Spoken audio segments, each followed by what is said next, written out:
황보선의 출발사 아침 2부 시작합니다. 한강에서요. 한강에서 실종된 후 숨진 채 발견된 손정민 씨 사건 관련해서 친구 A씨가 찍힌 CCTV 영상이 공개됐습니다. 이에 대해서 A씨 측은 통해서 입장을 밝혔는데 A씨 측 변호를 맡은 법무법인 원앤파트너스의 양정근 변호사에게 자세한 얘기 들어보겠습니다. 양 변호사님 안녕하십니까? 예, 안녕하십니까. 원앤파트너스 양정근입니다. 예. 자, 먼저 손정민 씨 부친께서 새로운 CCTV 영상을 공개했는데, 예. 이제 이걸 통해서 보니까 펜스 뛰어넘는 모습 이런 것도 나오고 영상에 이런 거 보니까 블랙아웃 아닌 것 같다 이런 맥락의 의문을 제기했습니다. 예. 예. 친구 A 씨가 당시 술에 별로 크게 취하지 않은 것 같다 이런 의문 같은데요. 어떻게 보십니까? 그 한 장면 두고 예. 취하지 않았다는 루머들이 도는데, 예. 다른 CCTV 자료들을 보면요, 만취 상태라는 것을 알 수 있는 것들이 더 많고요. 예. 목격자들 진술도 일관적으로 그렇게 나온 걸로 알고 있습니다. 예. 또 오전 6시 10분 넘어서 집에 돌아왔을 때 토하는 장면도 저희가 직접 확인을 했고요.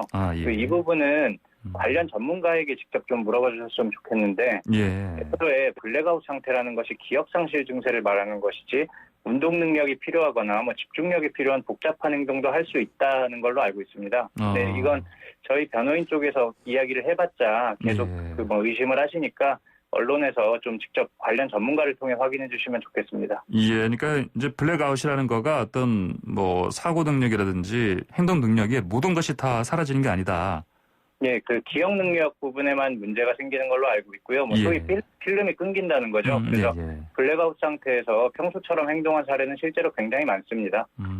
예, 알겠습니다. 자, 그러면은 이제 방금 말씀하신 것처럼 이제 새로 손정민 씨 부친께서 공개하신 이것만으로는 이제 친구 A 씨가 만취 아니면 취하지 않았다 이런 여부를 단정할 수가 없다 이런 입장이신 것이죠? 예, 그렇죠. 예. 그리고 아까 말씀하신 다른 영상들이 많다고 하셨는데, 예. 예. 예. 이를테면 어떤 것들이 있습니까? 다른 사례들이요? 예, 예. 그러니까 이제 아까 토하는 장면이 있었다 말씀하시지 않습니까? 예. 예. 그거는, 예. 예, 오전 6시 10분 넘어서 집에 돌아왔을 때, 주차장에서 토하는 장면도 있는 자료가 있어요. 그래서 수사기관에서 이미 확보한 걸로 알고 있고요. 예. 알고 있는 게 아니라 수사기관에서 확보를 했고, 저희도 확인을 했습니다. 예, 그렇습니까. 알겠습니다. 그리고 이 A씨 부모님 휴대전화, 그리고 이제 A씨하고 부모님이 한강 그쪽에 다시 이제 아침에 새벽에 돌아갈 당시에 차량 이용한 블랙박스. 예. 이것도 보니까 이미 제출해서 포렌식 거쳤는데 어떤 내용이 들어있는지 좀 전해 들으셨습니까? 우선 차량 블랙박스는요, 수사기관이 수사 보안상 저희에게는 전혀 보여주지 않았기 때문에 저희는 모릅니다. 그리고 A군 휴대전화 통화 내역이나 부모님 통화 내역은 저희도 확인을 했는데요. 예. 아무런 특이점이 없습니다. 수사기관도 당연히 확인한 사항이고요. 예. 그러니까 지금까지는 차량 블랙박스 내용에 대해서는 전혀 지금 전해 드신 바가 없고요. 예, 저희는 모르는데 특이점이 없다는 걸로만 알고 있습니다. 특이점이 없었다. 이렇게만 전해 들으셨군요. 예, 알겠습니다. 그리고 한강공원이라는 장소를 누가 결정했냐? 또 이런 얘기 나오던데, 이거 어떻게 봐야 됩니까? 그게요. A군이랑 지금 고인 사이에 당시에 카카오톡 대화 내역이 꽤 길게 있습니다. 저희들이 전부 확인했고요. 내용 보면 우선 서로 굉장히 친한 부분이 확인이 되고, 그리고 고인이 먼저 한강에 갈까 하는 제안을 한 부분도 확인이 됩니다. 그래서 A군은 다른 집 쪽에서 가고 싶어 했는데 최종적으로는 고인에게 결정을 해달라, 거기에 따르겠다 이렇게 얘기를 했거든요. 대화 내역은 거기까지고요. 저희는 당연히 고인이 한강으로 가자고 한 것으로 판단을 했습니다. 예, 한강공원 장소는 고인이 결정한 것이다. 따랐다. 이 씨가 친구가요. 이런 말씀이신 거고. 이거를 객관적으로 이렇게 말씀하실 만한 증거는 카카오톡 대화 내역이 있습니다. 이것으로 말씀하시는 것이죠. 예. 그리고 그런데 이제 그동안에 보면은 네티즌도 그렇고요. 이제 A 씨 친구께서 수사 협조보다는 변호사 선임 먼저 했다. 이걸 또 가지고 또 비난하기도 하는데 이건 말씀드리면 어떤 상황입니까? 예. 예, 저희 회사 대표님과 예. A군 아버님 동생분이 어릴 때부터 친구였고요. 예. A군 아버님이랑도 꽤 가까운 사이였고요. 그래서 4월 26일 1차 참고인 조사, 27일 최면 조사 후에 이 당시에는 변호인이 없었고요. 예. 이후에도 조사가 계속 이어지고 또 저희한테 오시기 전에 인터넷에 이미 A군의 범인인 것처럼 억측하는 내용들이 올라오고 있었습니다. 예. 그러니까 이런 부분에 대해서 상담을 하러 오셨던 건데 처음부터 꼭 선임을 생각하고 왔다기보다는 친분이 예. 있는 사람들이다 보니까 그런 상담 느낌으로 오신 거고요. 예. 그리고 29일 사실 2차 최면조사에 변호인이 동행할 때도 저희 계약서도 없었거든요. 그러니까 최면조사 때도 변호인이 실제로 한 게 없고 그냥 동행해서 절차 안내하고 좀 심리적인 안정을 돕고 막상 조사 당시에는 조사실 밖에서 계속 대기하고 있었고요. 또 심리적 안정을 위해서 왜 변호사를 선임하냐, 의사를 만나야지 이런 얘기들도 있는데 일단 의사는 수사기관에 동행할 수가 없고요. 그리고 실제 변호사 선임을 하는 주요한 이유 중에 하나가 그 수사기관에서의 심리적 안정입니다. 예, 그렇습니다. 그리고 또 이런 비난도 있던데요. 이제 블랙아웃 상태, 이제 이걸 핑계로 수사의 비협조적이다. 이런 비판도 있는데. 예.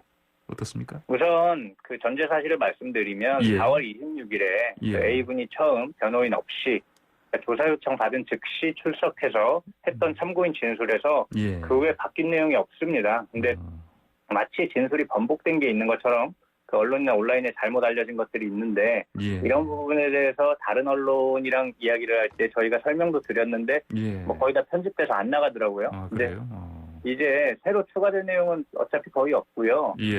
계속 유사한 질문이나 터무니없는 허위사실과 관련된 질문들이 이어지기 때문에 어떻게 해야 될지 그리고 요청 자료도 전부 제출을 했고요. 근데 모르고 있는 거를 알고 있다고 할 수는 없잖아요. 그래서 그걸 지어내야 수사에 협조적이라고 할 수 있는 것도 아니고 저희는 비협조적이라고 볼 수는 없다고 생각합니다. 지난 22일에 또 조사를 또 받았지요. 그때는 보니까 꽤 오랜 시간 동안 조사를 받았다고 하던데. 그때 특별한 내용이 있었습니까? 기존에 질문하셨던 부분들이랑 더불어서 또 온라인에서 떠도는 터무니없는 의혹에 대한 질문들이 있었는데요. 사실 저희는 변호인 쪽에서는 CCTV도 보지 못했고 그리고 고인이 가지고 있었던 그런 자료도 확인을 못하기 때문에 사실관계는 저희보다 수사기관에서 더 잘 파악하고 있을 텐데 이런 질문을 계속 반복하는 게 사실 의미가 있는지 좀 잘 모르겠고요. 그리고 조사 당시에도 변호인들은 혹시라도 오해라도 받을까 봐 거의 아무 말도 안 하고 A군이나 가족들만 거의 답변을 하는데요. 예를 들면 동영상에 장난치면서 했던 손동작의 의미까지 몇십 분 동안 이게 무슨 뜻이냐 이거를 거세게 압박하면서 질문하고 이런 경우는 저희 변호인들도 처음 봐서 좀 당혹스럽기도 합니다. 그렇군요. 알겠습니다. 그 손정민 씨를 이제 적극적으로 찾지 않았다. 친구가 A 씨가 그래서 또 이게 또 수상하지 않냐 이런 식으로 또 보는 시각들도 있지 않습니까?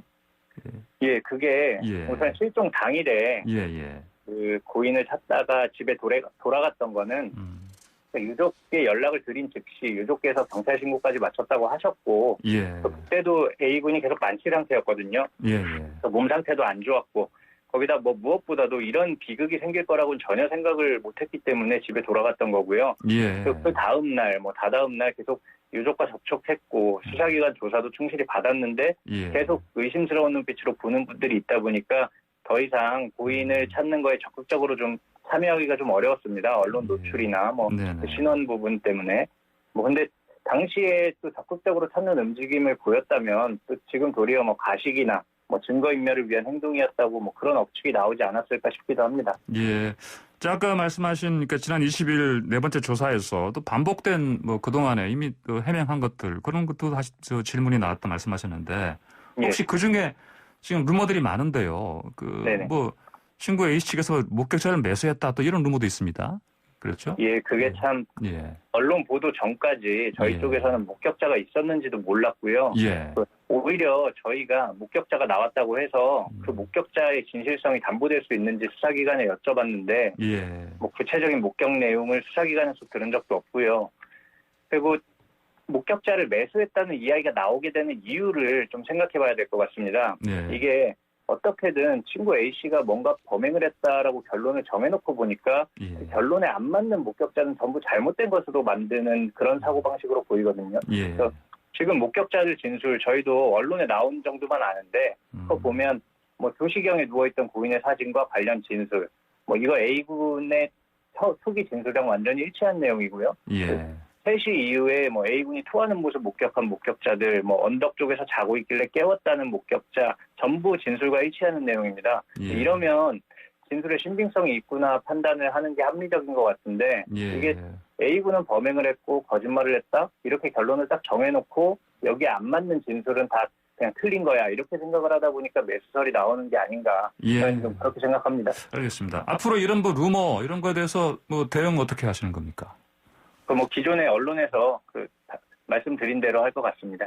예, 그러니까 예 법적으로 대응을 이제 하실 준비를 하신다 이렇게 보면 되겠습니까? 아니, 지금 그게 결론이 나 있는 건 아니고요. 예. 계속 저희 이제 A군이나 A군 가족 쪽에서 유족의 마음에 그게 더 상처가 되지 않을까 하는 부분들 때문에 그렇게 딱 정하고 있지는 않습니다. 알겠습니다. 지금 뭐 상태는 어떻습니까? 지금 뭐 여러 루머에 시달리고 있다 이렇게 뭐 어떤 상태 말씀이시죠? 지금 친구 A 씨요. 심리적인 상태라든지. 너무 힘들어하고 있고요. 예. 사실은 저희가 변호인들이 최근에는 사건에 대해서 뭐라고 뭐 확인이나 물어보는 것도 굉장히 어렵고. 예.